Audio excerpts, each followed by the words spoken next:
আমার এই প্রিন্স কাট সেলুনের চিফ গেস্ট হচ্ছে আমার বাবা। তাদের দোয়াটাই আমার জন্য অনেক কিছু, কোটি টাকার চেয়ে বেশি দাম। তাদের কাছ থেকে আমার টাকা পয়সা দরকার নেই, বাবা মা টাকা পয়সা কোনো কিছু না, বাবা মা থাকাটাই অনেক কিছু। কন্টেন্ট করলে কিন্তু অনেক ভালো একটা হ্যান্ডসাম অ্যামাউন্ট পাওয়া যায় অনলাইন থেকে। সো এখানে আমি এটা টাকার জন্য করতেছি না, এটা করতেছি একটা ভালো একটা নাম পাওয়ার জন্য, ভালো একটা পরিচয় পাওয়ার জন্য। নিজের আরেকটা পরিচয় হবে একটা বিজনেসম্যান হিসেবে, এবং একটা উদ্যোক্তা হতে পারবো আমি। আমার আন্ডারে 15-20 জন মানুষ কাজ করবে, তাদেরকে আমি স্যালারি দিয়ে রাখবো, তারা বেকার মানুষদেরকে কাজ দিতে পারতেছে, এটাও আমার জন্য অনেক কিছু হবে। যখন আমি বাংলাদেশের 64 জেলায় অনেকগুলা সেলুন খুলবো, সব জায়গায় 20-30টা করে স্টাফ থাকবে, যখন টোটালি কিন্তু আমার কাছে 200-300 স্টাফের উপরে বেশি স্টাফ কাজ করবে।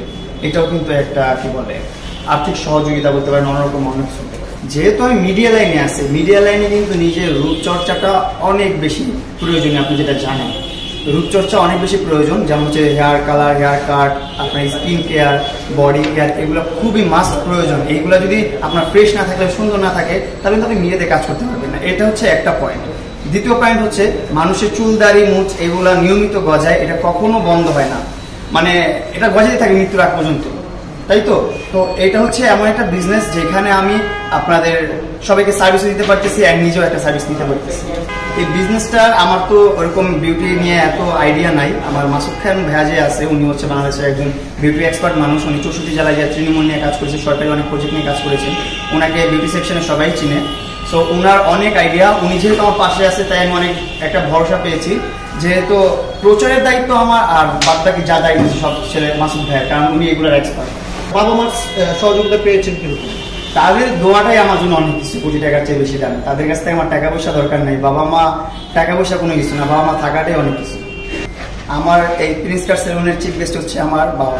সবাই আমার গেস্ট, আপনারা যারা ভিডিও দেখতেছেন তারাও আমার স্পেশাল গেস্ট, শুধু গেস্ট না, স্পেশাল গেস্ট আমার ভিউয়ার্স যারা আছেন তারা। আর আপনারা অবশ্যই প্রিন্স কাট সেলুনে আসবেন, একটা ভালো একটা প্রিমিয়াম সার্ভিস দিতে পারবেন। A to Z সার্ভিস পাবেন, স্কিন থেকে, হেয়ার থেকে শুরু করে পায়ের নখ পর্যন্ত এভরিথিং। আমি এই ভিডিওর মাধ্যমে লাইক ইনভাইট করে দিলাম, অবশ্যই আসবে, ওর জন্য দাওয়াত রইল, ওর জন্য স্পেশাল কিছু থাকবে। ওর সাথে আমাদের কথা হয়, আমাদের সবকিছু ঠিকঠাক আছে, কিন্তু আমরা আমাদের মানুষের জীবনে আপস এন্ড ডাউন থাকি। সো আমাদের জীবনে আপস এন্ড ডাউন আছে। সো ওর সাথে ঝগড়া হয়েছে, ঝগড়ার ক্ষেপে আমি কি বলছি, ও কি বলছে, এগুলা ধরে বসে থাকলে তো হবে না।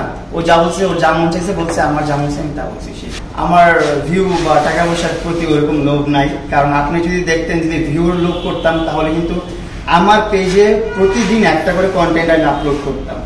আর একটা পেজ যদি প্রতিদিন একটা করে কন্টেন্ট আপলোড করি, হিউজ মানি আসে ওখান থেকে। আমি কিন্তু ওরকম ভিডিও আপলোড করি না, নর্মালি থাকি। মাসে একটা যদি ভিডিও আপলোড করতে ইচ্ছা করলে করি, নাহলে করি না, এরকম আর কি। ভিউ ব্যবসার কিছু নাই, আমাদের লাইফে যা ঘটে আমরা সবসময় সবকিছু সত্যি।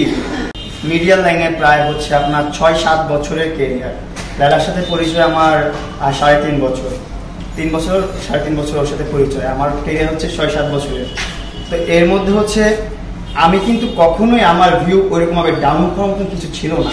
যতবারই কন্ট্রোভার্সি হয়েছে, কন্ট্রোভার্সির আগেও ওই 10 মিলিয়ন ভিউ, কন্ট্রোভার্সির পরেও 10 মিলিয়ন ভিউ। আমার কন্ট্রোভার্সির পরে এমন হয় না যে 100-200 মিলিয়ন ভিউ হয়েছে, বা কন্ট্রোভার্সির পরে আমি বেশি ভিডিও আপলোড করা শুরু করছি, এখন কিছু দেখবেন না, আপনি দেখাইতে পারবেন না আমাকে না। সেটা আমার এই যখন থেকে আমার স্ট্রাগলটা শুরু হয়েছে, তখন থেকে আমার সেম একটা স্ট্র্যাটেজি মেনটেন হচ্ছে, দিনকে দিন বাড়তেছে, কখনো আমার ডাউন হয়নি। আপস এন্ড ডাউন সবারই আছে, কিন্তু আমার কখনো ডাউন হয় না, কারণ আমি ওরকম কন্টেন্ট করি না। আমি যখন একটা বোম চাই, একটাই বোম হয়।